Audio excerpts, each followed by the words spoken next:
Welcome to the Man Cave Podcast with Dan Casper.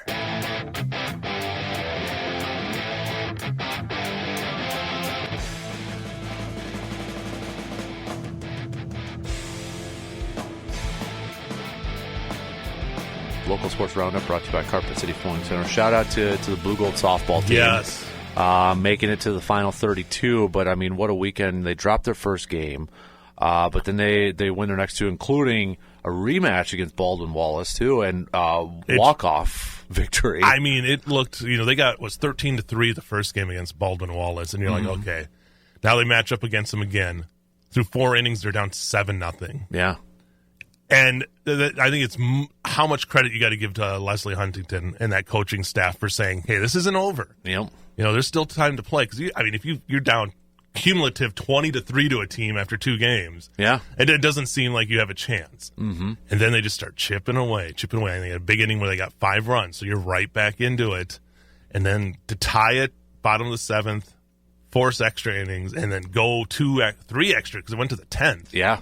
And then get the win. I mean, as much as, I'm sure they wanted to win the regional, that that feeling after that game had to be almost like, a feeling of accomplishment for the season. Yep. Ran into a tough trying team in that championship there. And 4th ranked in the country. Yeah, and they would have had to beat them twice. So it was a tough odds there. Not that they couldn't have done it, but great for that team. That team just, Leslie Huntington every year. It was his first tournament appearance since 2022, But last year they were so young, and then this year you see the strides they made. You're looking already for next year. Yeah. I mean, that's going to be a really fun team to watch, I feel like, next year. Yeah, and you had 4 teams from the conference make the tournament this year. That just shows, again, WIAC sports, just the best. The best around, and when it comes to D3, and we saw it again now. Yep, and then, you do want to talk about the best. How about this, too, we got outdoor track and field national championships coming up in a couple days, and for a program with Chip Schneider, and they've won some national championships too. But when you have the headline of for the men's side where they're sending their largest group in program history to the outdoor championships, that was like, that's a pretty big accomplishment. But also too, it's like, okay, you're sending your largest group, and we know it's about total points, and the more you got there, you think that's going to be bode pretty well, maybe bringing some hardware back too. Right, and you've got some potential top podium performers there, especially on the, Jakob. Yeah. The guy's been giving any award that's out there. Exactly. And so I think they, granted, it's always stiff competition. And that team that we don't want to mention tends to send a lot of people too. Yep. But, that program has been as consistent as any program in the state or in the WIC, and we've seen them year in and year out have a chance to compete for national titles, win national titles, and Chip's done such a fantastic job and got another chance this year. They absolutely do. So it's going to be fun watching in the next couple days here, seeing, those, like you said, I think there's going to be a lot of individual performers on the podium for both sides, men's and women, too. Yeah, it's going to be a competitive fight to see who ends up winning that team title. But if there's going to be, like you said, a lot of hard work coming back here no matter what. Yep. I know on the prep side, too, we're getting to that time where it's conference tournaments, a playoff tournament. I saw softball's already got the brackets out over there, too. So, it's getting down to the crunch time, wrapping up not only high school graduation, but there's graduations this week, if I'm not mistaken. So if you look at it right before, this is the week before Memorial Day, and right after Memorial Day we start swinging into the playoffs. I know golf will have its regionals, track and field regionals will be going on next week. So, and then track and field state will be not much longer after that. So that's a quick turnaround for both of those. We're at that point where it's conference time for a lot of these teams. You have the conference. I know BRC track and field conference meet is today at Chippewa Falls. So, a lot of these teams just trying to wrap up conference titles before they head into the playoffs. And we're about a month away from the end of the season. I believe June 21st would be state soccer championships for girls, and we got a team right across the way there in Eau Claire Memorial that has eyes set on that. And we'll see what they can do. And they're on top of the BRC right now, and did a story with them and Nora Kling, who the freshman sensation on that team, who's just a perfect fit into that team of just a lot of really experienced players, but still a lot of players that aren't seniors. They have some good seniors. They also have a lot of younger players. So this team is just still on the rise, but has just she as a freshman to come in and do what she's done. Everybody knew about her talent. She was on the U.S. developmental team, so it's not like these girls are like, oh, this girl's. They knew what she could do in basketball.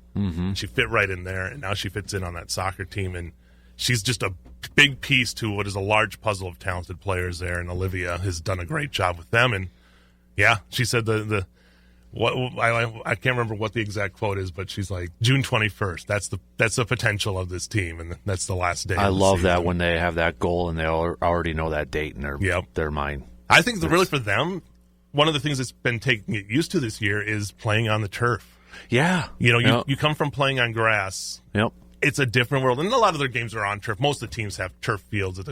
But it's different. I mean, you have to account for the ball, the speed of the ball. Your passes have to be a lot different than it is on grass because nothing's really stopping it on those field turf. It just goes and goes and goes. So I think it took them a while to get used to that, and I think you're seeing it now that they're really starting to. It's paying dividends when you have a forward like Kling who can just out sprint everybody. If you can get that ball ahead of the defense and stay on sides. There's going to be something good that usually happens. And then some of the corner kicks they've had, I mean, it's been just a joy to watch this team so far this year, and there's still a lot of year to go here and see what they can do.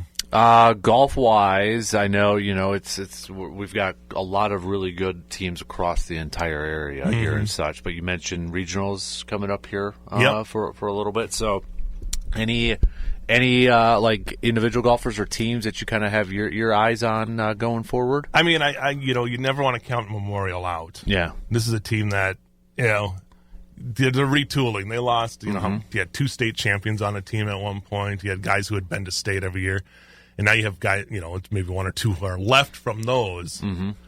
But that being said, I was out. I think it was at Wissota, and their number 4 ends up winning the tournament, and that's what they did when they were going to state. So I wouldn't count them out. Hudson's been really good, and they've been really tough. But we see Menominee go and win a tournament. We saw Chi High up there all the time. So it's really competitive in the big rivers. They'll be at Troy Byrne, which, depending on the conditions, that's a tough course. I can tell you straight up, it is a tough course. And if it's windy or blustery like this week could be, it's anybody's contest there. And that's where the conference. Oh no, that's where their regional will be. Will be at Troy Byrne, and then they go to over to Wausau. I can't think of the name of the course there. But yes, that'll be where their sectional will be. And then Weisinger from Durand, who got the win last year. Yep, got to count on them. Regis has been playing well. They got a tournament. Makeup game tournament.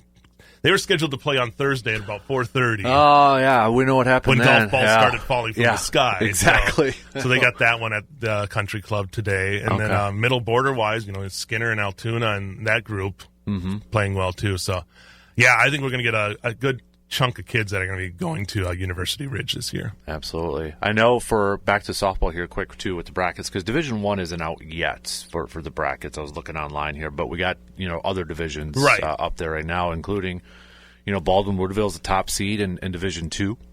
You've got Altoona as a 4, Ellsworth's a 3 seed, St. Croix Central's a 6, Rice Lake's a 2 seed over there too for Division II.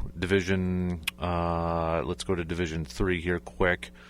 You got Cameron's a 5 going up against St. Croix Falls. Spooner Barron in a 3-6 matchup. Cumberland's a 7. Northwestern is up there, and of course Fall Creek's a 1. Yeah, well deserved 1. Elk Mound versus Stanley Boyd in a 4-5 matchup.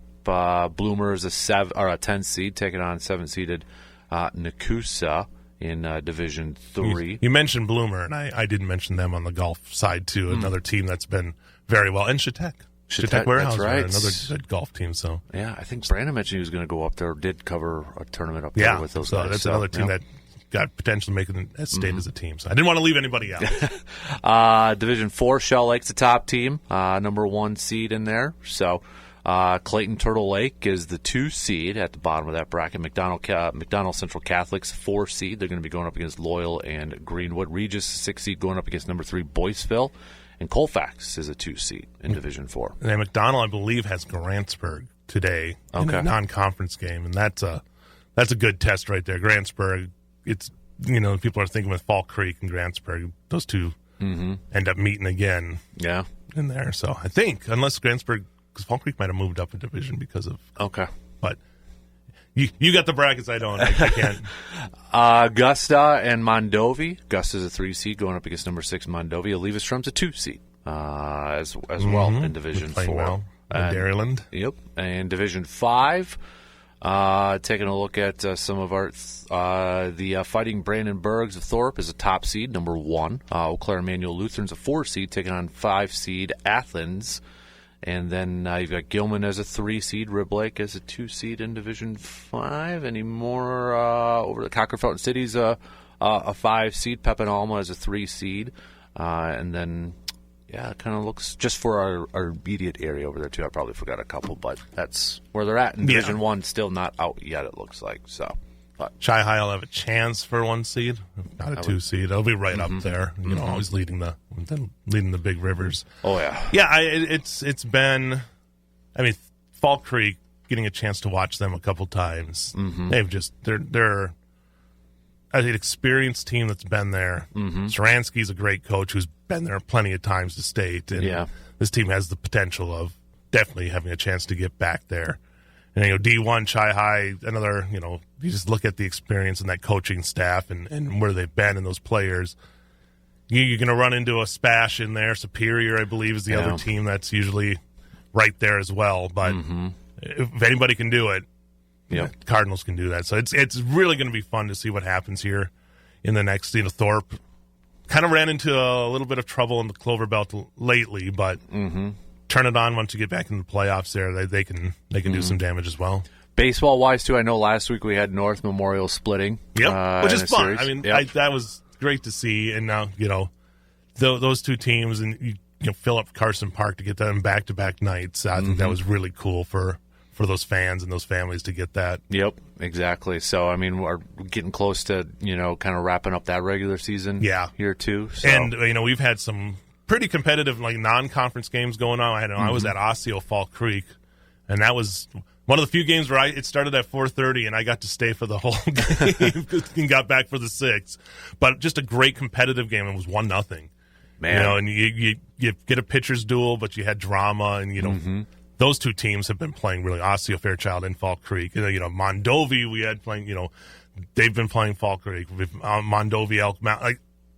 There's so much competitiveness, and these teams are pretty evenly matched. That I don't know. Come playoffs, we're probably going to get a surprise team that makes a run. But there are some really good teams that have been beating each other up. So it's really going to be an adventure once we start playing those elimination games. Good stuff. Local Sports Roundup brought to you by Carpet City Flooring Center.